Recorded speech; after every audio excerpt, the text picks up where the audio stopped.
Welcome to the lecture of workshop technology 1. जो workshop technology my name is Amit Verma and I am a lecturer of mechanical department in Satyam Polytechnic College. So ਅੱਜ ਦਾ ਜੋ new topic ਹੈ ਜੋ ਮੈਂ mostly ਤੁਹਾਨੂੰ pattern ਦੇ ਬਾਰੇ and moulding ਦੇ ਬਾਰੇ ਸਮਝਾ ਚੁੱਕਾ, ਕਾਸਟਿੰਗ ਦੇ ਬਾਰੇ ਸਮਝਾ ਚੁੱਕਾ।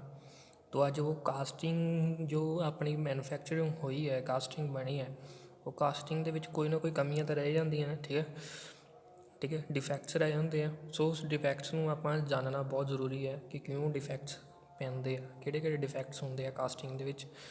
ਸੋ ਇੰਪੋਰਟੈਂਟ ਕੁਐਸਚਨ ਨੇ, 10 ਮਾਰਕਸ ਦਾ ਕੁਐਸਚਨ ਆਲਰੇਡੀ ਤੁਹਾਡੇ ਫਾਈਨਲ ਜੋ ਪਿਛਲੇ ਫਾਈਨਲ ਐਗਜ਼ਾਮਸ ਹੋਏ ਹੈ ਉਸ ਦੇ ਵਿੱਚ ਕਾਫੀ ਵਾਰੇ ਕੁਐਸਚਨ ਕਾਸਟਿੰਗ ਡਿਫੈਕਟਸ ਆਇਆ, ਇੰਪੋਰਟੈਂਟ ਕੁਐਸਚਨਸ ਆ। ਠੀਕ ਹੈ, ਉੱਦਾਂ ਵੀ ਤੁਹਾਡੇ ਸਿਲੇਬਸ ਦੇ ਵਿੱਚ ਮੈਂ ਟੌਪਿਕ ਰਹਿੰਦਾ ਸੀਗਾ, ਮੈਂ ਸਮਝਾਉਣਾ। ਸੋ ਫਸਟ ਕੁਐਸਚਨ ਹੈਗਾ ਇੱਕੋ ਹੀ ਕੁਐਸਚਨ ਹੈ ਇੱਦਾਂ। ਉਸ ਕੀ ਕੁਐਸਚਨ ਹੈਗਾ, what are different types of casting defects, how are these defects tested. So ਕਿਹੜੇ ਟਾਈਪ ਆਫ ਕਾਸਟਿੰਗ ਡਿਫੈਕਟਸ ਹੁੰਦੇ ਆ ਅਤੇ ਉਸ ਨੂੰ ਡਿਟੈਕਟ ਕਿੱਦਾਂ ਟੈਸਟਡ ਕਿੱਦਾਂ ਕੀਤਾ ਜਾਂਦਾ ਹੈ। ਸੋ ਡਿਫੈਕਟਸ ਹੁੰਦੇ ਕੀ ਆ, there are always some waste casting even in the best control foundries as a result in either faulty metals or mould.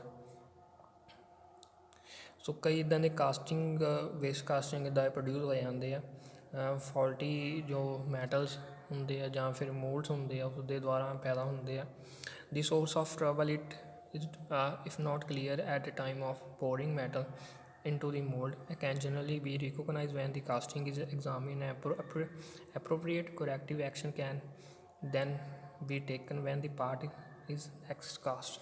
So ਕਈ ਵਾਰ ਇੱਦਾਂ ਦੀ ਟਰਬਲ ਹੋ ਜਾਂਦੀ ਆ ਅਤੇ ਜਿਸ ਦੇ ਵਿੱਚ ਆਪਾਂ ਨੂੰ ਇਹ ਕਲੀਅਰ ਨਹੀਂ ਹੁੰਦਾ ਕਿ ਜੋ ਪੋਰਿੰਗ ਟਾਈਮ ਹੈ ਮੈਟਲ ਦਾ ਮੋਲਡ ਦੇ ਵਿੱਚ ਉਹ ਸਹੀ ਹੈ ਜਾਂ ਨਹੀਂ ਹੈ। ਉਹ ਜਦੋਂ ਆਪਾਂ ਨੈਕਸਟ ਪਾਰਟ ਕਿਤੇ ਦੁਬਾਰਾ ਕਰਦੇ ਹਾਂ ਤਾਂ ਉਸ ਦੇ ਵਿੱਚ ਆਪਾਂ ਨੂੰ ਸਮਝ ਆਉਂਦੀ ਹੈ ਜਦੋਂ ਆਪਾਂ ਨੈਕਸਟ ਪਾਰਟ ਕਾਸਟਿੰਗ ਕਰਨਾ ਹੁੰਦਾ।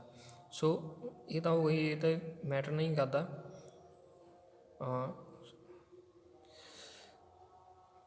ਹੁਣ ਡਿਫੈਕਟਸ ਆਉਂਦੇ ਕਿਹੜੇ ਹੁੰਦੇ ਆ। ਠੀਕ ਹੈ, ਮੇਨ ਮੋਸਟ ਇੰਪੋਰਟੈਂਟ ਪਾਰਟ, ਸਭ ਤੋਂ ਪਹਿਲਾ ਡਿਫੈਕਟ ਹੈ ਬਲੋ ਹੋਲਸ। ਬਲੋ ਹੋਲਸ ਕੀ ਹੁੰਦੀ ਹੈ, ਇਸ ਨੂੰ ਕੈਵਿਟੀ ਵੀ ਕਹਿ ਦਿੰਦੇ ਆ, ਖਾਲੀਪਨ ਕਹਿ ਦਿੰਦੇ ਆ। ਹੋਲਸ ਹੁੰਦਾ ਹੈ, ਬਲੋ ਹੋਲਸ ਦਾ ਮਤਲਬ ਇੱਕ ਖਾਲੀ ਜੋ ਹੋਲ ਹੁੰਦਾ ਨਾ ਅੰਦਰੋਂ ਖਾਲੀਪਨ ਰਿਹਾ ਹੁੰਦਾ, ਉਸ ਨੂੰ ਬਲੋ ਹੋਲਸ ਕਹਿ ਦਿੰਦੇ। The smooth rounding cavity as a surface of casting are known as blow holes. So ਇੱਕ ਸਮੂਥ ਰਾਊਂਡਿੰਗ ਕੈਵਿਟੀ, ਠੀਕ ਹੈ, ਗੋਲ ਜੀ ਜੋ ਇੱਕ ਖਾਲੀ ਜਾਂ ਪਨ ਰਹਿ ਜਾਂਦਾ ਨਾ ਕਾਸਟਿੰਗ ਦੇ ਵਿੱਚ।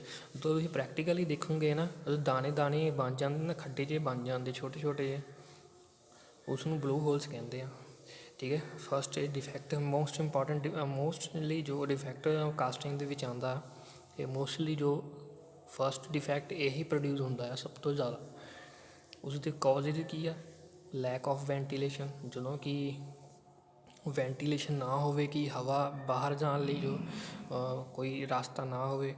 ਠੀਕ ਹੈ, ਮੋਇਸਚਰ ਕੰਟੈਂਟ ਬਹੁਤ ਜ਼ਿਆਦਾ ਹੋਵੇ ਸੈਂਡ ਦੇ ਵਿੱਚ, ਮੋਇਸਚਰ ਕੰਟੈਂਟ ਹੋਵੇ ਉਸ ਦੇ ਵਿੱਚ ਆਕਸੀਜਨ ਮੀਨਸ ਕਿ ਵਾਟਰ ਹੋਊਗਾ, ਉਹ ਕੀ ਇਵੈਪੋਰੇਟ ਹੋਣ ਤੋਂ ਬਾਅਦ ਉਹ ਕੀ ਆ ਗੈਸ ਬਣਾਏਗਾ।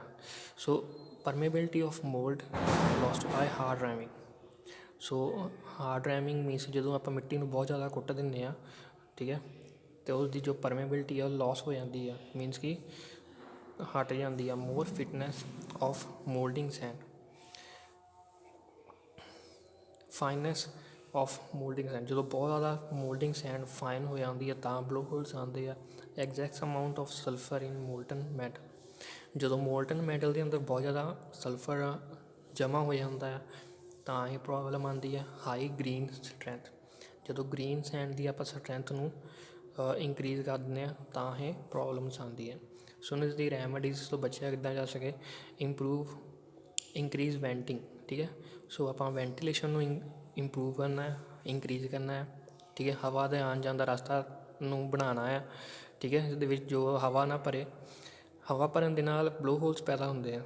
ਰਿਡਿਊਸ ਮੋਇਸਚਰ ਨੂੰ ਰਿਡਿਊਸ ਕਰਨਾ। ਠੀਕ ਹੈ, ਨਮੀ ਨੂੰ ਘਟਾਉਣਾ ਹੈ। Reduce clay content and fines, increase grain size. So clay content ਨੂੰ ਆਪਾਂ ਜੋ ਕਲੇ ਮਿੱਟੀ ਹੈ ਉਸ ਦੀ ਜੋ ਕੰਟੈਂਟ ਹੈ, ਠੀਕ ਹੈ, ਮਾਤਰਾ ਉਸ ਨੂੰ ਘਟਾ ਦੇਣਾ ਆ। ਗ੍ਰੇਨ ਸਾਈਜ਼ ਨੂੰ इंक्रीज़ करना है, ठीक है। सो ये तो हो गए अपने फर्स्ट जो डिफेक्ट है। सेकंड डिफेक्ट है drops. Sand falling into mould is known as drop. जो जो ਡਰੋਪਸ ਕੀ ਹੁੰਦਾ ਹੈ, ਜੋ ਸੈਂਡ ਹੁੰਦੀ ਹੈ, ਜਿੱਦਾਂ ਆਪਾਂ ਪੋਰਿੰਗ ਕਰਦੇ ਹਾਂ, ਮੈਟਲ ਨੂੰ ਪੋਰ ਕਰਦੇ ਹਾਂ ਮੋਲਡ ਦੇ ਅੰਦਰ, ਜੋ ਸੈਂਡ ਹੁੰਦੀ, ਜਦੋਂ ਸੈਂਡ ਥੋੜ੍ਹੀ ਢਿੱਲੀ ਰਹਿ ਜਾਂਦੀ ਆ, ਉਹ ਸੈਂਡ ਜਿਹੜੀ ਆ ਮੋਲਡ ਦੇ ਵਿੱਚ ਡਿੱਗ ਜਾਂਦੀ ਆ, ਠੀਕ ਹੈ, ਉਸ ਨੂੰ ਆਪਾਂ ਡਰੋਪਸ ਕਹਿੰਦੇ ਹਾਂ। ਸੋ ਫੇਲੀਅਰ ਕੀ ਕਾਜ਼ਜ਼ ਹੈ? Failure to consolidate sand due to uneven ramming, soft ramming. ਜਦੋਂ ਇਹ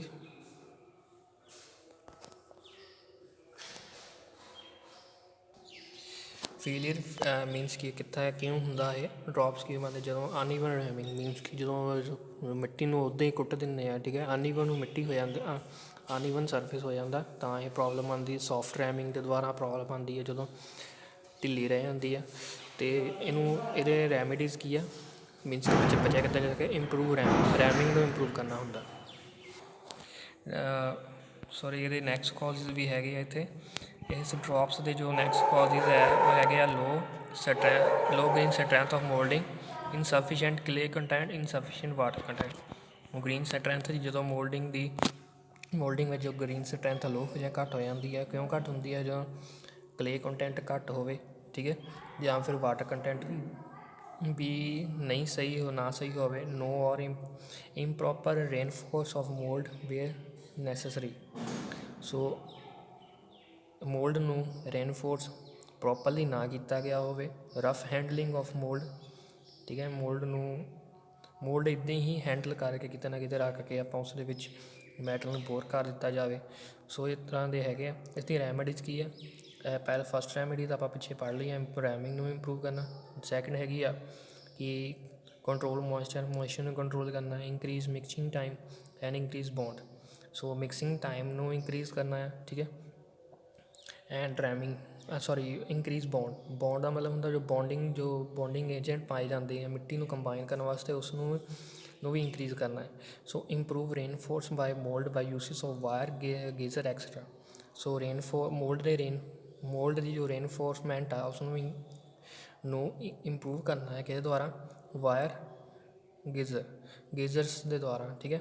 ਹੈਂਡਲ ਦੀ ਮੋਲਡ ਕੇਅਰਫੁਲੀ। ਸੋ ਕੇਅਰਫੁਲੀ ਜੋ ਮੋਲਡਸ ਨੂੰ ਲਿਜਾਣਾ ਹੈ ਇੱਕ ਜਗ੍ਹਾ ਦੂਜੀ ਜਗ੍ਹਾ, ਉਸ ਨੂੰ ਕੇਅਰਫੁਲੀ ਲਿਜਾਣਾ। ਥਰਡ ਹੈ scraps, uneven surface of casting due to fracture in the mould skin is known ਹੈ ਸਕੈਪ। ਸੋ ਜੋ ਅਨਈਵਨ ਸਰਫੇਸ ਦੇ ਦੁਆਰਾ ਜੋ ਮੋਲਡਸ ਦੇ ਜੋ ਕਾਸਟਿੰਗ ਦੇ ਵਿੱਚ ਜੋ ਫ੍ਰੈਕਚਰਸ ਪੈਦਾ ਹੋ ਜਾਂਦੇ ਉਸ ਨੂੰ ਸਕੈਪ ਕਹਿੰਦੇ ਆ।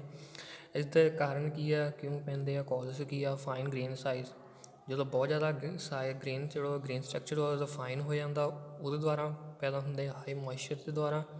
ਲੋ ਪਰਮੇਬਿਲਿਟੀ, ਠੀਕ ਹੈ, ਜਦੋਂ ਇਹਦੀ ਮੈਗਨੈਟਿਕ ਪ੍ਰੋਪਰਟੀਜ਼ ਲੋ ਹੋ ਜਾਂਦੀਆਂ ਉਸ ਨੂੰ ਲੋ ਪਰਮੇਬਿਲਿਟੀ ਕਹਿੰਦੇ ਆ। ਹਾਈ ਗ੍ਰੇਨ ਸਟਰੈਂਥ, ਠੀਕ ਹੈ, ਹਾਈ ਫਲੋਬਿਲਿਟੀ ਆਫ ਮੋਲਡਿੰਗ ਸੈਂਡ। ਸੋ ਜੋ ਮੋਲਡਿੰਗ ਸੈਂਡ ਆ ਉਸਦੀ ਜੋ ਫਲੋਬਿਲਿਟੀ ਹੈ ਉਹ ਬਹੁਤ ਜ਼ਿਆਦਾ ਹੋ ਜਾਂਦੀ ਹੈ, ਠੀਕ ਹੈ। ਇੰਪਰੂਵ ਗੇਜ਼ਰ ਪ੍ਰੈਕਟਿਸ ਔਰ ਰੋਂਗ ਗੇਟਿੰਗ। ਸੋ ਗੇਜ਼ਰ ਪ੍ਰੈਕਟਿਸ, ਜਿੱਦਾਂ ਕਿ ਗੇਜ਼ਰ ਦਾ ਕੀ ਕੰਮ ਹੁੰਦਾ ਹੈ ਕਿ ਜੋ ਮਿੱਟੀ ਦੀ ਰੇਨਫੋਰਸਮੈਂਟ ਨੂੰ ਇੰਪਰੂਵ ਕਰਨਾ। ਸੋ ਉਸਦੀ ਇਨਪਰੋਪਰ ਤਰੀਕੇ ਨਾਲ ਯੂਜ਼ ਕੀਤਾ ਗਿਆ ਹੋਵੇ ਜਾਂ ਫਿਰ ਰੋਂਗ ਗੇਟਿੰਗ ਬਣਾਏ ਗਏ ਹੋਣ, ਠੀਕ ਹੈ।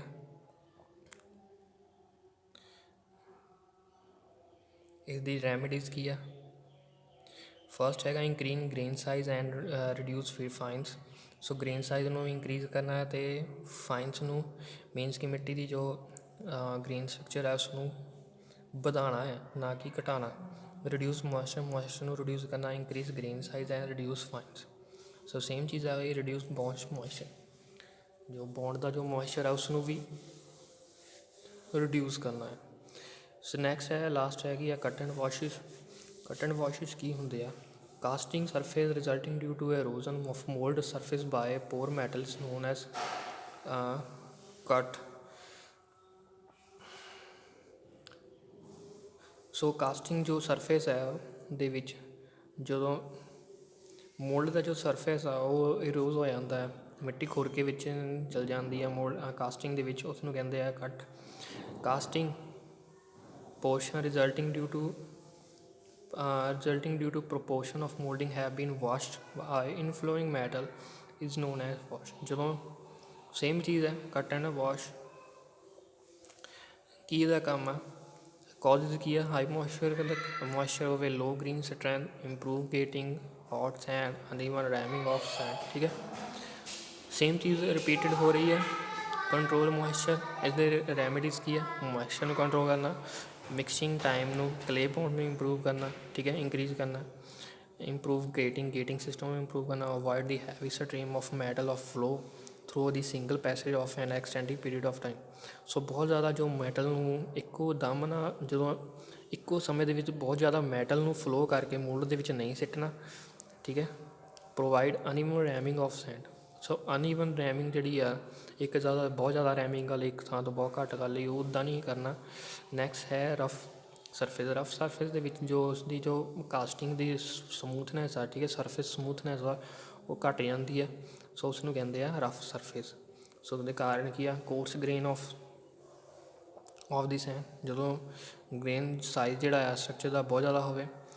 ਇਨਐਡੂਕੇਟ ਰੈਮਿੰਗ, ਸੋ ਬਹੁਤ ਜ਼ਿਆਦਾ ਰੈਮਿੰਗ ਜਿਹੜੀ ਆ ਉਹ ਗਲਤ ਤਰੀਕੇ ਨਾਲ ਕੀਤੀ ਗਈ ਹੋਵੇ। Insufficient reading of sand around pattern, high permeability, ਠੀਕ ਹੈ, ਲੋ ਲੈਕ ਆਫ ਰਿਫਰੈਕਟਿਵਨੈਸ, ਠੀਕ ਹੈ, low flowability of moulding sand. So same ਚੀਜ਼ਾਂ ਹੀ ਰਿਪੀਟ ਹੋਣ ਡਈਆਂ। ਇੰਪਰੂਵ, ਸੋ ਦੀ ਰੈਮੀਡੀਜ਼ ਕੀ ਆ, improve grain distribution, reduce fineness and add fines. ਇਹ ਗ੍ਰੇਨ ਡਿਸਟਰੀਬਿਊਸ਼ਨ ਨੂੰ ਆਪਾਂ ਇੰਪਰੂਵ ਕਰਨਾ ਹੈ, ਫਾਈਨੈਂਸ ਨੂੰ ਰਿਡਿਊਸ ਕਰਨਾ ਹੈ, ਮੀਨਸ ਜੋ ਗ੍ਰੇਨ ਸਟਰਕਚਰ ਦਾ ਫਾਈਨ ਸਟਰਕਚਰ ਹੈ ਉਸ ਨੂੰ ਵੀ ਆਪਾਂ ਰਿਡਿਊਸ ਕਰਨਾ ਹੈ। ਇੰਪਰੂਵ ਰੈਮਿੰਗ ਨੂੰ ਇੰਪਰੂਵ ਕਰਨਾ। ਯੂਜ਼ ਫੇਸਿੰਗ ਸੈਂਡ ਨੂੰ ਆਪਾਂ ਯੂਜ਼ ਕਰਨਾ ਜ਼ਿਆਦਾ। ਤੁਹਾਨੂੰ ਸੈਂਡ ਦੇ ਬਾਰੇ ਸਮਝਾਇਆ ਜਾਣਾ, ਫੇਸਿੰਗ ਸੈਂਡ ਕੀ ਹੁੰਦੀ ਆ। Reduce coarse sand grains and add fines ਔਰ ਸਿਲਿਕਾ ਫਲੋਰਸ। ਆਪਾਂ ਕੋਰਸ ਸੈਂਡ ਦੇ ਗ੍ਰੇਨਸ ਨੂੰ ਰਿਡਿਊਸ ਕਰਨਾ ਹੈ, ਬਹੁਤ ਜ਼ਿਆਦਾ ਵੱਡੇ ਗ੍ਰੇਨ ਸਾਈਜ਼ ਨਹੀਂ ਹੋਣਾ ਚਾਹੀਦਾ। Add fines and silica floor, ਇਸ ਦੇ ਵਿੱਚ ਆਪਾਂ ਫਾਈਨ ਜੋ ਗ੍ਰੇਨਸ ਜੋ ਪਾਰਟੀਕਲਸ ਹੈ ਉਸ ਨੂੰ ਐਡ ਕਰਨਾ ਹੈ। Use protective coating of core and mould, so ਇਸ ਦੇ ਵਿੱਚ ਆਪਾਂ ਜੋ ਕੋਰਸ ਐਂਡ ਮੋਲਡ ਦੀ ਜੋ ਕੋਟਿੰਗ ਹੈ ਪ੍ਰੋਪਰਲੀ ਕੀਤੀ ਹੋਣੀ ਚਾਹੀਦੀ ਹੈ। ਰਿਡਿਊਸ ਐਗਜ਼ੈਸਿਵ ਸੀਰੀਅਲਸ ਐਂਡ ਕਲੇ ਔਰ ਗ੍ਰੇਨ ਸਾਈਜ਼ ਟੂ ਇੰਪਰੂਵ ਫੋਲੇਬਿਲਿਟੀ। ਸੋ ਬਹੁਤ ਜ਼ਿਆਦਾ ਜੋ ਸੀਰੀਅਲਸ ਐਂਡ ਕਲੇਜ਼ ਨੂੰ ਬਹੁਤ ਜ਼ਿਆਦਾ ਐਡ ਨਹੀਂ ਕਰਨਾ, ਠੀਕ ਹੈ, ਤਾਂ ਜੋ ਐਡ ਨਹੀਂ ਕਰਨਾ। ਐਂਡ ਫਲੋਬਿਲਿਟੀ, ਜੋ ਮੈਟਲ ਦੀ ਫਲੋਬਿਲਿਟੀ ਹੈ, ਠੀਕ ਹੈ, ਮੈਟਲ ਦਾ ਫਲੋ ਹੈ ਉਸ ਨੂੰ ਇੰਪਰੂਵ ਕਰਨਾ ਹੈ। ਠੀਕ ਹੈ, ਸੋ ਇਹ ਹੈਗੇ ਸੀ ਤੁਹਾਡੇ 5 ਡਿਫੈਕਟਸ, ਇੰਪੋਰਟੈਂਟ ਡਿਫੈਕਟਸ, ਕਾਸਟਿੰਗ ਡਿਫੈਕਟਸ। ਠੀਕ ਹੈ, ਇਸ ਨੂੰ ਪ੍ਰੋਪਰਲੀ ਤੁਸੀਂ ਲਰਨ ਕਰਨਾ ਹੈ, ਇੰਪੋਰਟੈਂਟ ਕੁਐਸਚਨਸ ਹੈ। Thank you.